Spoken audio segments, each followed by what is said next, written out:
Bismillahirrahmanirrahim. Alhamdulillahirabbil alamin wa bihi nasta'in.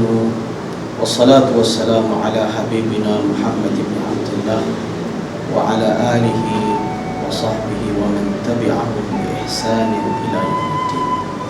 Seperti yang kita semua sedia maklum bahawa apabila kita berbicara tentang risalah yang Allah Subhanahu wa taala turunkan kepada umat manusia, sejak daripada awal penciptaannya dari Adam alaihissalam sehinggalah ke akhir zaman, proses yang dilalui oleh umat manusia yang mengikuti risalah Allah Subhanahu wa taala atau disebut juga dengan risalah tauhid.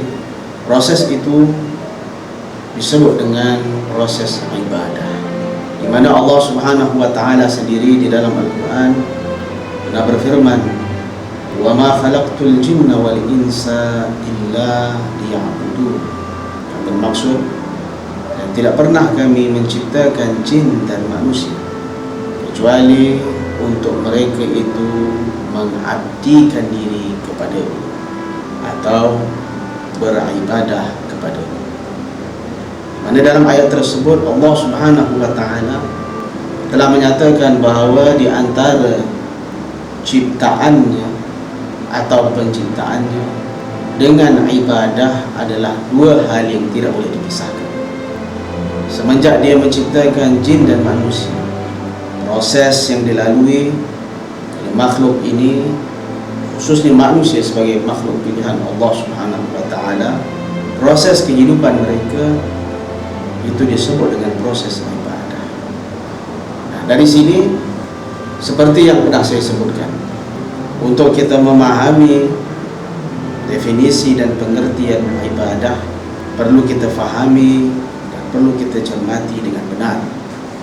Kerana apabila kita tersalah dalam memahami erti ibadah, maka proses kehidupan yang kita lalui adalah sebuah proses yang tidak menepati cita rasa tujuan daripada penciptaan Allah Subhanahu wa taala. Apabila kita merujuk kepada ayat yang Allah Subhanahu wa taala nyatakan tentang tujuan dia menciptakan manusia, dan kalau kita melihat di dalam Al-Quranul Karim dalam skop yang luas, dalam konteks yang menyeluruh, maka kita akan melihat bahawa yang disebutkan dengan ibadah adalah sebuah proses yang sangat besar, proses yang memiliki kedudukan yang sangat tinggi, sehingga Allah Subhanahu wa taala benarlah ketika dia mengatakan tujuan penciptaannya bagi manusia dan jin adalah sebagai melakukan pengabdian kepadanya. Ma'syaral mu'minun yang saya kasihi sekalian, setiap hari kita melakukan salat, kita membaca di dalam salat kita yang Allah motivasi kita setiap hari, iyyaka na'budu wa iyyaka nasta'in ihdinas siratal mustaqim. Ini adalah sebahagian daripada ayat-ayat dari suratul Fatihah yang Allah peruntukkan surah ini khusus untuk dibaca oleh orang-orang yang beriman kepadanya setiap hari, satu hari, untuk membaca surah ini dan ayat yang saya sebutkan sebentar tadi, di mana di dalam ayat tersebut Allah Subhanahu wa taala mengingatkan kita terus tentang bagaimana manusia ini harus memberikan fokus yang benar kepada dirinya sebagai zat yang maha agung atau maula yang hak dalam melakukan pengabdian yang sebenar, dalam menjalankan hubungan dan memohon bantuan darinya. Dan Allah Subhanahu wa taala juga menyatakan bagaimana manusia itu ketika dia melakukan proses pemfokusan terhadap ibadah kepada Allah Subhanahu wa taala ini dan memohon bantuan dari Allah serta berhubungan dengan Allah Subhanahu wa taala, dia memerlukan kepada apa yang disebut dengan ihdinas siratal mustaqim, yaitu al-hidayah dan bimbingan. Ayat ini adalah sebahagian daripada ayat surah Al-Fatihah menjelaskan kepada kita apakah arti sebenar daripada ibadah. Dan apabila kita kaitkan di dalam Al-Quranul Karim, dalam ayat yang pernah saya bacakan, di mana Allah Subhanahu wa taala berfirman dari surah Al-Anbiya pada ayat 73, Allah berfirman, وَجَعَلْنَاهُمْ أَئِمَّةً يَهْدُونَ بِأَمْرِنَا وَأَوْحَيْنَا إِلَيْهِمْ فِعْلَ الْخَيْرَاتِ وَإِقَامَ الصَّلَاةِ وَإِيتَاءَ الزَّكَاةِ وَكَانُوا لَنَا عَابِدِينَ. Di dalam ayat tersebut Allah Subhanahu wa taala menyatakan bagaimana contoh untuk diperhatikan oleh umat manusia dan orang-orang yang beriman kepadanya. Bagaimana yang dikatakan sebagai orang-orang yang mengabdikan diri, yang disebutkan di dalam ayat tersebut abidin. Ketika kita mengatakan ibadah, selain daripada dia bermaksud melakukan pengabdian kepada Tuhan yang hak, tetapi ibadah juga bermaksud bagaimana seseorang itu dalam proses kehidupannya dia memerdekakan dirinya dari segala belenggu, dari segala keterikatan kepada Tuhannya. Dan kita tahu proses yang dilalui oleh para anbiya ketika memimpin umat manusia mengajar kita bagaimana dia berhadapan dengan ujian-ujian di zamannya. Allah menyebutkan juga di dalam Al-Quran, "Ani'budullaha wajtanibut taghut", agar mereka itu mengabdikan diri, agar mereka itu beribadah kepada Allah dan menghindari taghut. Mengabdikan diri kepada Allah perlu kita fahami bahawa dia adalah sebuah proses kehidupan. Bagaimana kita berusaha untuk memastikan bahawa hidup kita ini benar-benar pengabdiannya kepada Allah Subhanahu wa taala, dan kita memerdekakan diri kita daripada sebarang keterikatan kepada selain Allah Subhanahu wa taala, apatah lagi terhadap ikatan-ikatan musuh-musuhnya Allah Subhanahu wa ta'ala. Di dalam ayat tersebut Allah Subhanahu wa ta'ala menyatakan apakah itu ibadah, menjelaskan kepada kita apa itu ibadah yang sebenarnya, dan bagaimana contoh orang-orang yang mengabdikan atau beribadah kepada Allah Subhanahu wa ta'ala dalam arti kata yang sebenarnya. Pertama, Allah Subhanahu wa ta'ala menyebutkan di dalam ayat tersebut, وَجَعَلْنَاهُمْ أَئِمَّةً يَهْدُونَ بِأَمْرِنَا, yang bermaksud, dan kami telah menjadikan mereka dari kalangan sebagian para anbiya itu para a'immah, para imam, untuk memberikan hidayah, untuk memberikan petunjuk dengan urusan kami, dengan perintah. Dalam ayat ini pertama sekali Allah Subhanahu wa ta'ala menegaskan kepada kita bahawa proses ibadah sebagai proses kehidupan yang benar yang harus dilalui oleh umat manusia, proses itu harus dilalui dengan sebuah kepimpinan yang benar, atau disebut sebagai al-imamatul haq, atau kepimpinan yang benar. Karena Allah Subhanahu wa ta'ala menyatakan di awal ini, وَجَعَلْنَاهُمْ أَئِمَّةً يَهْدُونَ بِأَمْرِنَا, dan kami telah menjadikan mereka itu kalangan para anbiya, itu para imam yang memberikan hidayah dengan urusan kami, di mana bimbingan, kepemimpinan, imamah para anbiya, petunjuk para anbiya adalah di antara asas utama bagaimana untuk melakukan ibadah yang benar. Dalam arti kata yang lain, ibadah yang benar ketika kita melalui proses kepemimpinan yang benar. Itu disebut di dalam ayat Al-Quranul Karim, Al-Imamul Hadi, pegang kepada pemimpin yang memberikan hidayah, berikan bimbingan. Dan itu perlu kita fahami dengan konteks yang benar, karena Allah Subhanahu wa Ta'ala menyebutkan juga keduanya, bahwa selain daripada kepimpinan yang membawa manusia, yang membimbing manusia kepada kebenaran, membimbing manusia kepada jalan yang memberikan kebahagiaan yang abadi, Allah Subhanahu wa Ta'ala menyatakan, wa auhayna ilaihim fi'lal khairat, dan kami wahyukan kepada mereka, para imam, para pemimpin daripada kalangan anbiya itu, untuk melakukan kebaikan, untuk melakukan kebajikan, untuk berbakti kepada umat manusia. Ini adalah unsur kedua daripada ibadah yang perlu kita fahami dalam proses pengabdian kepada Allah Subhanahu wa Ta'ala. Para anbiya menunjukkan kepada kita dengan asas yang pertama, yaitu kepimpinan yang membimbing manusia.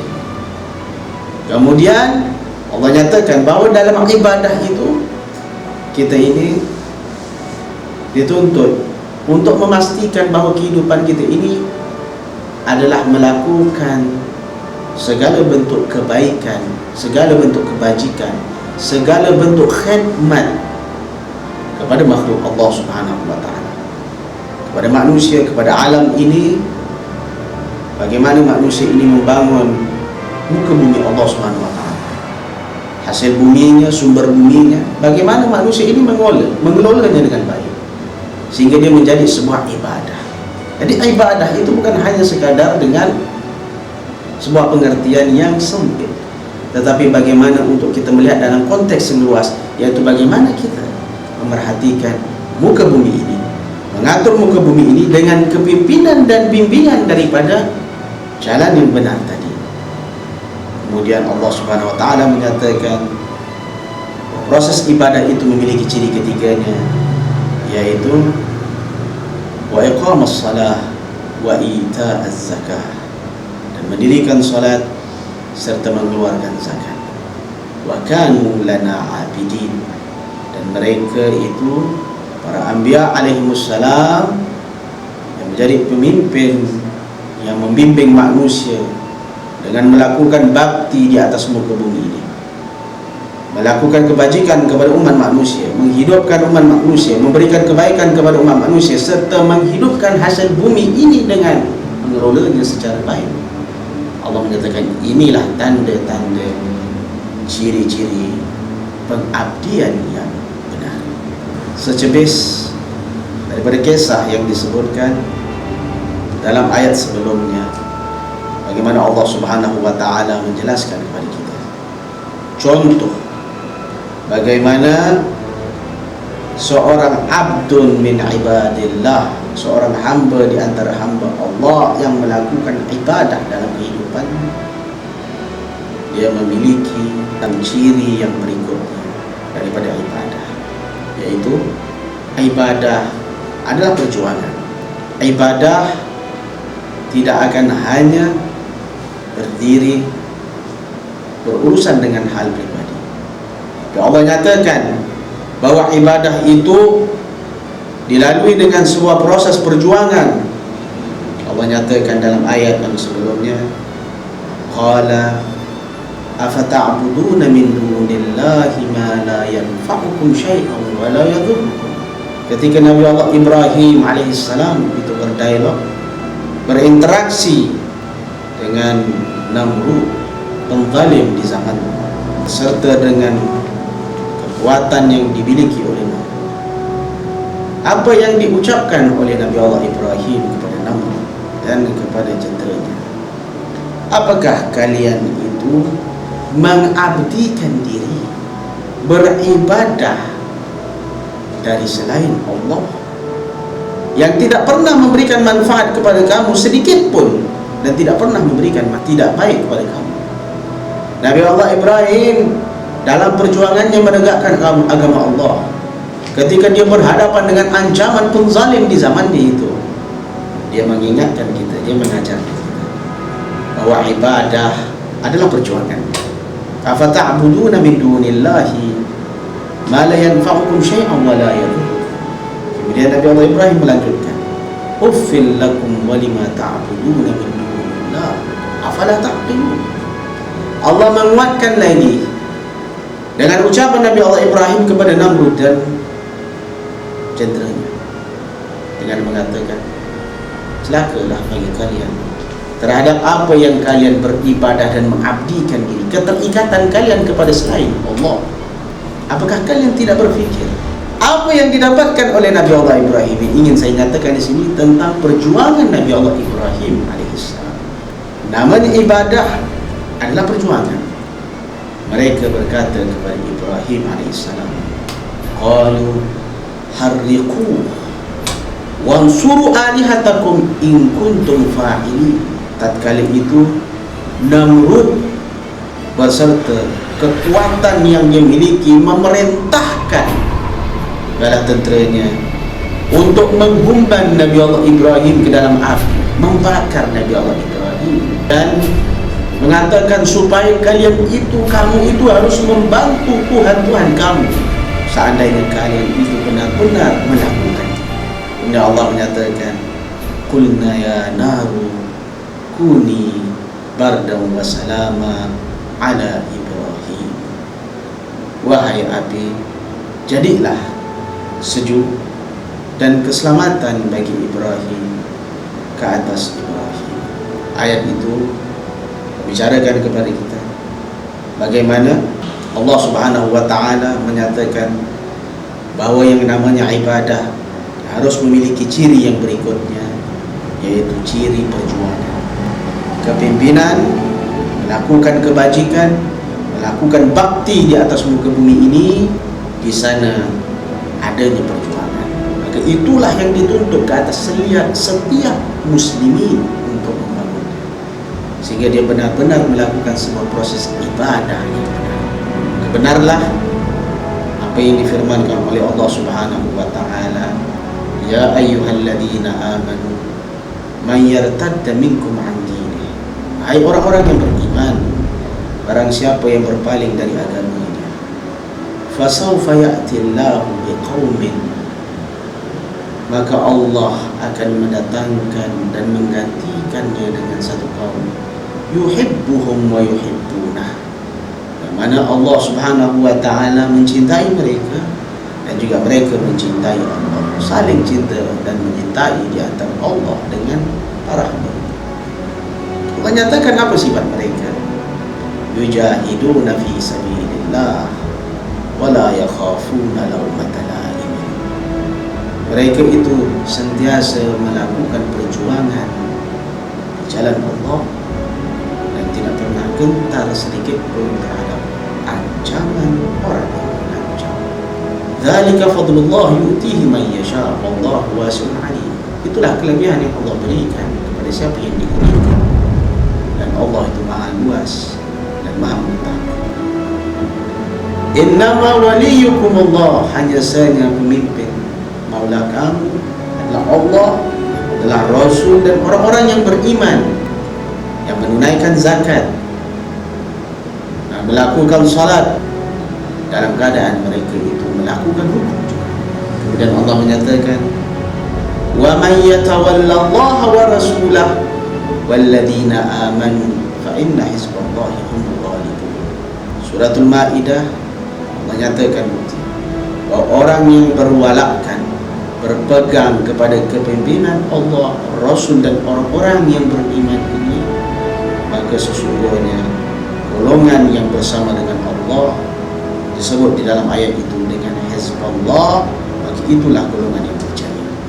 Golongan ini adalah golongan yang berpegang kepada kepimpinan yang membawa kepada Allah Subhanahu wa ta'ala. Wa may yatawallallaha wa rasulahu walladzina amanu, sebagaimana yang disebutkan dalam ayat yang tadi. Begitu juga Allah nyatakan dalam ayat itu bagaimana proses ini adalah proses ibadah yang perlu dilalui dengan perjuangan dan ujian yang getir. Mudah-mudahan kita semua mendapatkan manfaat, dan mudah-mudahan kita melakukan dan berusaha untuk menghidupkan kehidupan kita ini dengan ibadah yang sebenar sebagaimana yang Allah ciptakan kita sebagai tujuannya. Aqulu qawli hadza wa astaghfirullah li wa lakum wa lisairil mu'minina wal mu'minat. Assalamualaikum warahmatullahi wabarakatuh.